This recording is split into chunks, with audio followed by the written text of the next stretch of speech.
오늘의 마지막 발표입니다. 마지막 발표는 한국 창업 생태계의 과제와 미래 방향이라는 제목으로 한국벤처기업협회 정준 회장님께서 수고해 주시겠습니다. 정준 회장님은 도쿄 소재 히타치 중앙연구소, KT 등 다양한 연구기관을 거쳐 1998년 솔리드, 이전에 솔리테크를 창업하셨고 2003년 세계경제포럼에서 40인의 기술 개척자 중 1인으로 선정되시기도 하셨습니다. 그리고 2015년부터 한국벤처협회 회장으로 활동하고 계십니다.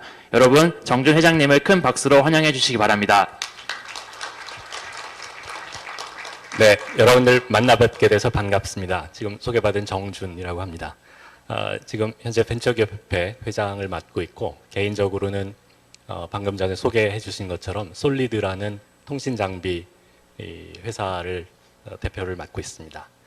오늘 저한테 주어진 제목이 한국 스타트업 에코시스템의 과제입니다. 그래서 15분 동안 얼만큼 말씀을 드릴 수 있을지는 모르겠지만 저희가 중요하다고 생각하는 것 위주로 간단히 말씀드리도록 하겠습니다.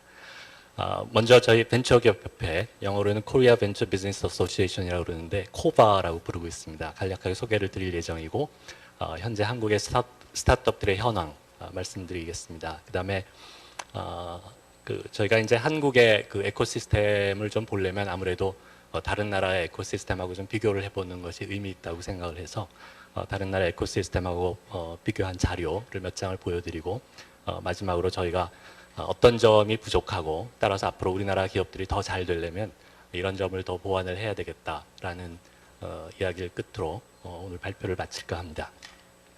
저희 벤처기업협회는 우리나라에서 많은 훌륭한 스타트업 기업들이 생겨나고 또 더 중요한 것은 그러한 기업들이 큰 기업으로 성장할 수 있도록 돕는 훌륭한 그야말로 세계 최고의 에코시스템을 구축하는 것을 구축하는데 기여하는 것을 미션으로 하고 있습니다. 1995년도에 설립이 됐고요. 올해가 저희 벤처기업협회 20주년입니다. 그래서 현재 다른 혁신기업협회도 있지만 벤처기업협회가 우리나라에서는 이러한 기술을 기반으로 하는 혁신기업들의 대표적인 협회로 자리매김하고 있고 현재 회원사는 한 12,800여 개가 있습니다. 저희가 설립한 이후에 여러 가지 일을 많이 했는데 그 중에서 몇 가지를 말씀을 드리자면 우리나라에서는 독특하게 다른 나라에도 뭐 이런 유사한 법이 있지만 1997년도에 벤처기업 육성에 관한 특별법이라는 것이 만들어졌습니다. 이게 제가 이제 영어 슬라이드를 준비하면서 이게 정확하게 제가 썼는지를 모르겠는데 그 법의 이름을 공식적으로 영어로 표기한 자료를 제가 찾지 못해서 저 나름대로 그냥 번역을 했는데 Special Measures for the Promotion of Venture Companies. 그래갖고 이 슬라이드에는 이 이름을 다 쓰기가 어려워서 그냥 간단하게 벤처 로라고 제가 썼습니다. 그래서 이 법을 만드는데 저희 협회가 적극적으로 정부에 제안을 해서 많은 기여를 했고 사실 이 법은 10년 한시법으로 만들어졌습니다. 그래서 2007년도에 한번 연장이 됐고 2017년도가 이제 종료가 됩니다. 근데 2017년도에 다시 이제 연장이 될지 어떻게 개정이 되면서 연장이 될지는 아직 정해진 바가 없는데 저희가 정부랑 많이 논의를 해서 더 훌륭한 법으로 이어갈 수 있도록 노력을 하고자 합니다. 그 다음에 우리나라에서는 미국 나스닥을 벤치마크해서 코스닥이 1996년도에 생겼는데 이러한 자본시장도 저희 벤처기업협회가 우리나라도 이제 그 당시까지는 없었는데 과거의 재무제표가 중요한 것이 아니라 앞으로의 3년, 5년 재무제표가 중요한 기업들이 자본을 조달할 수 있는 거래시장이 생겨야 되겠다라고 적극 건의를 해서 1996년도에 코스닥이 생겼고 그 이외에 뭐 스탁옵션 제도를 한국에 도입하는 일이라든가 최근에는 크라우드 펀딩 도입하는 일이라든가 그러한 일들을 정부와 협의해가면서 우리나라에도 많은 아까 말씀드린 것처럼 좋은 스타트업 기업들이 많이 생기고 성장할 수 있는 에코시스템을 구축하는 데 노력을 기울이고 있습니다. 잠시 전에 말씀드린 벤처 특별법이 이제 우리나라에서는 약자로 벤특법이라고 부르는데요. 통역하시는 분들이 좀 통역하시기 어려울 것 같아서 제가 벤처 로라고 그냥 해주시면 될 것 같고요. 우리나라의 특징 중에 하나는 이 법에 의해서 벤처 기업이라는 것이 규정이 되어 있습니다. 아마 다른 나라에도 이런 게 있는지 모르겠지만 이 법에 의하면 우리나라 기업들은 이제 벤처 기업으로 그 인증을 받으려면 세 가지 방법이 있는데, 하나는 벤처 캐피탈로부터 투자를 받아서 벤처 캐피탈이 10% 이상 지분을 갖게 되면 벤처 캐피탈로부터 정부로부터 벤처 기업이라는 인증을 받게 됩니다. 또 하나의 방법은 자체적으로 연구소를 설립해서 업종마다 조금 다르습니다만 일반 제조업 같은 경우는 5% 이상 연간 매출액 대비 5% 이상 연구개발 대비 투자를 하면은 벤처 기업으로 인증을 받습니다. 업종이 다른 경우에 소프트웨어업인 경우에는 기업의 뭐라 그럴까, 업력에 따라 조금 다르지만 대충 한 10% 정도 이상의 R&D 투자를 하면 또한 정부로부터 벤처 기업 인증을 받습니다. 마지막으로는 또 우리나라의 특징적인 정부 기관 중에 하나가 기술보증기금이라는 것이 있는데, 코리아 테크놀로지 파이낸스 코퍼레이션, 코텍이라고 이제 부릅니다. 이 기술보증기관으로부터 기술 평가를 받아서 100점 만점에 65점 이상을 받으면 벤처 기업으로 분류가 됩니다. 또는 이 보증을 기반으로 해서 기보에서 보증서에 의해서 일반 은행에서 대출을 받게 돼도 벤처 기업으로 인정을 받게 됩니다. 과연 이러한 법이 그 벤처 기업을 정확하게 가려낼 수 있는가에 대해서는 조금 부족한 면도 있겠지만, 그럼에도 불구하고 이게 법으로 규정을 하는 것이 여러 가지 이유에서 필요하기 때문에 현재는 이러한 규정을 적용하고 있습니다. 그래서 이러한 법에 의해서 그 인증을 받은 벤처기업 숫자가 여기 보시는 것처럼 이 제도가 처음 도입된 98년도에 2,000개로부터 시작해서 지난 1월부로 3만 개를 돌파를 했습니다. 여기 좀 특징적인 것은 여기 2000년 무렵에 11,000개로 되다가 기업의 숫자가 좀 줄다가 다시 성장을 하기 시작했는데, 이때 여러분 모두 알다시피 소위 그 벤처 버블, 인터넷 버블이라는 게 2000년도에 생겼다가 전 세계적으로 그 버블이 꺼지는 과정을 모든 나라가 겪었는데, 한국도 예외 없이 그런 과정을 겪으면서 벤처 기업들의 숫자가 좀 줄었습니다. 그 이후에 다시 꾸준하게 증가를 하고 있고, 이거는 현재 벤처기업의 숫자고, 지난 18년 동안 한 번이라도 벤처기업 인증을 받은 기업들의 숫자는 정확한 통계가 아직 없습니다만은 대충 추정치로 한 7만에서 8만 개 사이 정도가 될 것으로 여겨지고 있습니다. 여기 보시는 것처럼 지난 한 18년 동안에 약 15배 정도 숫자적으로 성장을 하고 있습니다. 이거보다도 저희가 또 더 중요하게 그 전에 이 벤처 기업들, 지금 3만 개 벤처 기업들의 매출액을 총 더해보면 한국 돈으로 약 200조 원 정도가 됩니다.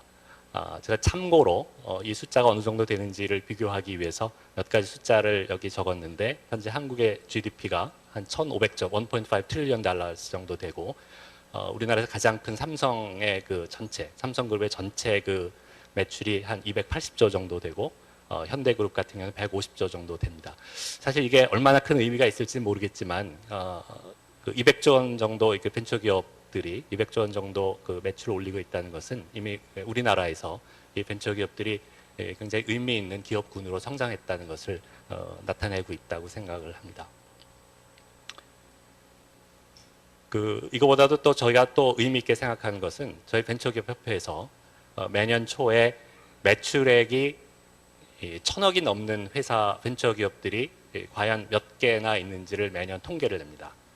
그래서 저희가 1,000억 벤처라고 부르는데, 100 billion ventures club이라고 제가 여기 이제 영어로 썼는데, 그러니까 US 달러는 100 million이죠. 하는데 여기 보시는 것처럼 지난 몇 년간 꾸준하게 이 숫자가 증가를 하고 있습니다. 벤처기업의 숫자가 느는 것도 중요하지만 그거 못지않게 이렇게 크게 성장하는 기업들이 또 많이 생기는 것도 중요하다고 생각하고, 앞으로 계속 이러한 기업들이 늘어날 것으로 기대를 하고 있습니다. 여기 보시는 것은 저희가 이렇게 벤처 기업으로 분류한 기업들이 다른 일반 대기업하고 또는 일반 중소기업하고 대비해서 이익률이나 성장률 면에서 월등한 실적을 보이고 있다는 것을 나타내는 통계입니다. 여기 보시는 것처럼 성장률이 다른 기업들에 비해서 2배 이상, 일반 중소기업들에 비해서 2배 이상 10% 넘게 성장을 하고 있고, profit ratio도 다른 기업들에 비해서 월등한 실적을 보이고 있습니다.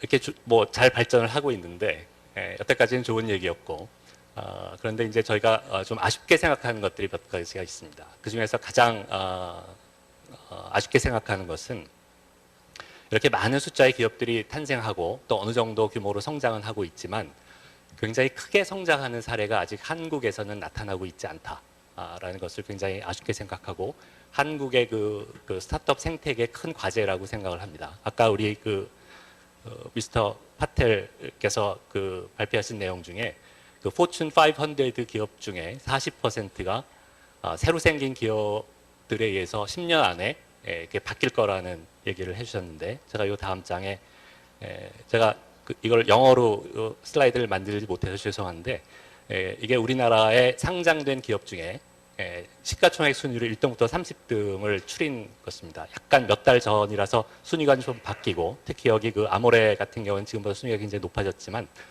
제가 말씀드리고자 하는 포인트를 나타내기에는 아직 충분한 자료라서 그대로 갖고 왔는데 여기 보시는 것처럼 저희 시가총액 1등부터 30등 기업들을 보면 네이버하고 제가 여기 하이라이트는 못 빠뜨렸는데 29등의 셀트리온이라는 회사 그 두 회사를 제외하고는 나머지는 여러분들이 다 아시는 것처럼 소위 삼성 및 삼성 관계사, 현대 관계사, SK 관계사, 그 다음에 공기업, 그 다음에 금융지주 회사, 뭐 그런 회사들입니다.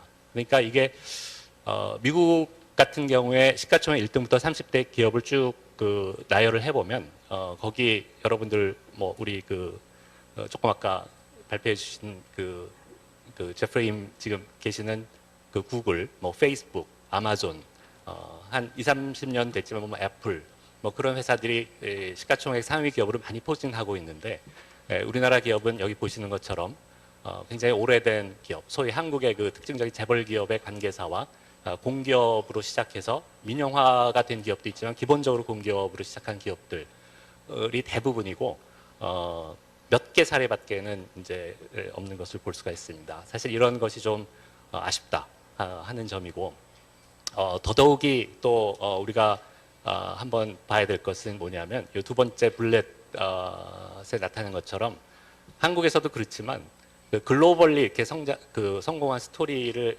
한국 스타트업 기업들에서는 찾기가 좀 어려운 것 같습니다. 제가 1년 전에 들은 얘기인데 나스닥에 상장된 한국 기업, 사실 요새 같은 세상에 한국 기업이다 미국 기업이다 분류하는 게 좀 그렇지만 그럼에도 불구하고 한국에서 이제 시작을 해서 한 회사들이 또 그 나름대로 의미가 있으니까 그런 면에서 보면 한국에서 시작한 스타트업으로 시작해서 상장된 회사 중에 나스닥에 상장 회사가 딱 하나 있다고 합니다. 사실 그 사이에 몇 개 있었는데 대부분이 이제 좀 퇴출이 됐고 한 너댓 개가 이제 나스닥에서 빠져나왔고, 근데 이 회사도 시가총액이 그렇게 높지 않기 때문에 나스닥에서 그렇게 의미 있게 여겨지는 회사는 아닙니다. 그래서 이러한 것이 우리나라 스타트업 에코시스템을 우리가 고민하면서 가장 앞으로 신경을 써야 될 부분이 아닌가 하는 게 저희 벤처기업에 있는 사람들의 시각입니다. 그러면은 앞으로 그런 기업들이 이렇게 더 큰 기업들이 많이 생기고 또 글로벌 시장에서 성공하는 기업들이 더 많이 생기기 위해서 우리가 뭐를 해야 될까라는 것을 좀 말씀드리기 위해서 제가 데이터를 다른 보고서에 있는 데이터를 가져왔는데 글로벌 안트레프너십 인덱스라고 글로벌 안트레프너십 앤 디벨롭먼트 인스티튜트라는 데서 만든 보고서입니다. 거기서 여기서 이제 이 보고서에 있는 용어를 그대로 쓰자면 이 보고서에서는 기업가 정신, 안트레프너십을 구성하는 14개의 요소. 여기 맨 위에 15 필러 컴패리슨이라고 했는데 이게 사실 잘못된 건 14개입니다. 14 필러 컴패리슨인데 14개 구성 요소별로 해서 각 나라별로 어느 것이 더 경쟁력이 있고 어느 것이 좀 취약하다는 것을 상대적으로 비교한 그래프입니다. 여기 색깔이 비슷해서 조금 구별하기가 어려운데 가운데 동그랗게 있는 것들이 세계 평균, 그 다음에 아시아 퍼시픽의 평균입니다. 대충 평균치가 저렇게 되는데 여기 전체적으로 보면 우리나라 같은 경우는 평균치보다는 물론 조금 다 높게 평가가 돼 있고 그럼에도 불구하고 이 GEI 2015 랭킹에 보면 우리나라가 28번째 나라입니다. 1등은 지금 미국으로 되어 있습니다. 그런데 여기서 이거를 뭐 오늘 다 설명드릴 수는 없을 것 같고 여기서 몇 가지만 말씀을 드리면 우리가 가장 낮게 평가되는 부분이 몇 가지가 있습니다. 그 중에 하나가 여기 그 1번 opportunity perception이라는 거고 5번 cultural support라는 거고 가장 심각한 게 9번 이거는 아시아 평균보다 훨씬 적죠. competition이라는 거고 여기 internationalization이라는 겁니다. 그런데 이제 1번의 뜻은 뭐냐 하면 이 창업가들이 창업을 할 때 이렇게 그러니까 얼만큼 내가 사업을 잘 크게 할 수 있을 거라는 이제 기대감 뭐 그런 뜻입니다. 근데 이거는 도메스틱 마켓 사이즈가 작으면은 낮게 되게 돼 있어요. 이 스터디 방법론을 동원하면. 그래서 이거는 우리나라가 어쩔 수가 없는 겁니다. 왜냐하면 우리나라 시장 자체가 작으니까. 참고로 요 다음 제가 싱가포르 것도 가져왔는데 싱가포르도 1번이 굉장히 낮은 것은 싱가포르 국내 마켓 사이즈가 작으니까 이건 작을 수밖에 없는 거예요. 그래서 제가 볼 때는 1번은 사실 우리나라가 어떻게 할 수 있는 것은 아니라고 생각합니다. 근데 문제가 되는 게 5번인데 5번은 뭐냐면 이 창업을 한다는 것에 대한 일반인들의 인식입니다. 아직 우리나라는 지금 아까 이제 발표를 해주실 때 우리 그 김선우 박사님 발표해 주실 때 창업하는 회사 숫자가 8만 개가 넘어가 있고 많은 사람들이 창업을 하고 있다고 말씀하셨는데 그건 이제 데이터 수치적으로는 맞는데 그럼에도 불구하고 아직 우리나라 대부분 사람들의 인식은 큰 기업에 가는 것을 더 선호하고 대학교나 국제연구소, 국가출연연구소 같은 데 연구원으로 가는 것을 훨씬 더 선호하는 것이 현재 우리나라의 문화입니다. 사실 이러한 그 스터디에서 적나라하게 그러한 우리나라의 현실이 그 객관적으로 측정이 되었다고 보여지고요. 사실 이런 것을 굉장히 빠른 시일 안에 좀 개선하지 않으면 사실 우리가 우리나라의 그런 창업의 그 질적인 면 그것을 개선시키기가 굉장히 어렵지 않나 그렇게 보고 굉장히 큰 과제라고 생각을 하고 있습니다. 그 다음에 이제 9번인데 제가 9번을 이 리포트에서 정의한 것을 그대로 좀 읽어드리면 A measure of the uniqueness of a business product or market 여기까지는 그 자기가 하는 비즈니스의 그 uniqueness인데 여기까지는 별로 큰 의미는 없는 것 같아요. 그 다음이 문제인데 combined with the market power of existing businesses and business groups. 그러니까 지금까지 그 있는 기업들의 파워가 너무 세서 새로 생기는 기업들이 이렇게 크게 생존할 여지가 훨씬 적다는 거죠. 그러니까 이게 사실 많은 학자들이 우리나라의 현실을 지적하는 것 중에 하나인데 우리나라 그 대기업들의 영향력이 너무 세서 새로 생기는 기업들이 이렇게 좀 이렇게 움직일 수 있는 여지가 굉장히 그 적다라고 이 그 연구에서 이 스터디에서 얘기를 하고 있습니다. 이 다음 장이 이제 미국의 경우인데 미국의 경우는 9번 컴페티션이 그 거의 만점으로 와 있는데 사실 우리나라도 조금 이 연구기관이나 그런 데서 왜 우리나라는 이 부분의 평가가 그렇게 돼 있는지를 좀 심도 있게 검토를 해서 이것을 좀 고치는 노력을 하는 것이 굉장히 시급한 숙제라고 생각을 합니다. 그 다음에 13번의 internationalization은 뭐 당연히 여러분들 지금 오늘 주제가 글로벌라이제이션인데 그거와 연관이 있습니다. 그래서 저희가 사실은 그 구글 그 서울 캠퍼스 같은 역할에 굉장히 기대를 하고 있고 또 한편으로는 저희 벤처기업협회 입장에서 요새 조금 고민하고 한번 해보고자 하는 것 중에 하나는 우리나라에 요새 그 엑셀러레이터들이 많이 생기는데 굉장히 고무적인 일입니다. 굉장히 고무적인 일인데 저희가 엑셀러레이터들이 많이 생기고 있으니까 저희는 그거하고 조금 다른 방식으로 해볼까 하는 생각을 요새 하고 있는데 해외에 있는 훌륭한 엑셀러레이터들에게 우리나라의 유망한 벤처기업들을 좀 보내고 싶습니다. 예를 들어 미국이나 뭐 유럽이나 뭐 중국이나 그래서 실제로 우리나라의 창업가들이 한국의 엑셀러레이터에서 성장하는 것도 물론 좋은 기회지만 굉장히 초기 단계부터 그런 해외에 있는 엑셀러레이터들에 갈 수 있다면 거기서 현지화해서 성장을 하면은 훨씬 더 글로벌한 기업으로 성장할 기회가 굉장히 많지 않을까 그렇게 생각해서 그러한 그 일을 좀 해보고자 합니다. 혹시 이제 오늘 오신 여러분들 중에서 관심 있으신 분들은 한번 같이 얘기를 해보면 아주 좋을 것 같습니다. If you are interested in, we should talk. 그래서 우리나라 그 벤처 생태계를 또는 뭐 그 스타트업 생태계를 더 좋게 만들기 위해서 이제 뭐를 해야 되냐를 조금 정리를 해봤습니다. 사실 이 주제가 너무나 큰 주제라서 뭐 요 블랙 아이템이 5개를 뽑았는데 요거 하나만 가지고도 사실은 여러 시간을 보낼 수 있는 주제인데 앞에서 보여드린 그 14개의 그 필라 컴패리슨하고 이것은 사실 그거와 상관없이 저희 그 벤처기업 협회 또는 벤처기업 업계에 있는 사람들이 좀 추려본 것인데 그런 거와 상당히 일치합니다. 그래서 제가 조금 저희가 주장하는 것의 근거를 보여드리기 위해서 이제 앞에 그래프를 보여드리는 것인데 굉장히 중요한 것은 아까 말씀드린 것처럼 우리나라 시장이 너무 적고 그럼에도 불구하고 우리나라 인력들이 굉장히 훌륭하기 때문에 얼마든지 글로벌 마켓에서 성장할 포텐셜이 있다고 생각하고 그 사람들을 어떻게 더 글로벌 마켓으로 진출하도록 도와서 더 크게 성공을 할 수 있게 만드냐 굉장히 중요한 과제고요.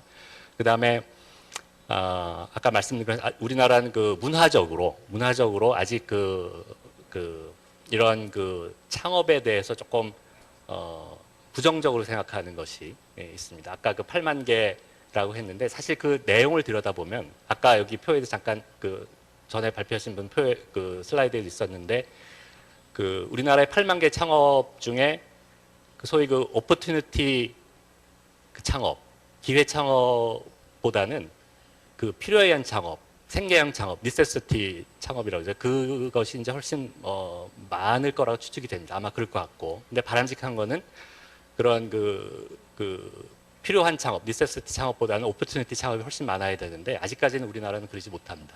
그래서 이제 그런 것을 그런 것과도 좀 관계가 있다고 생각하고.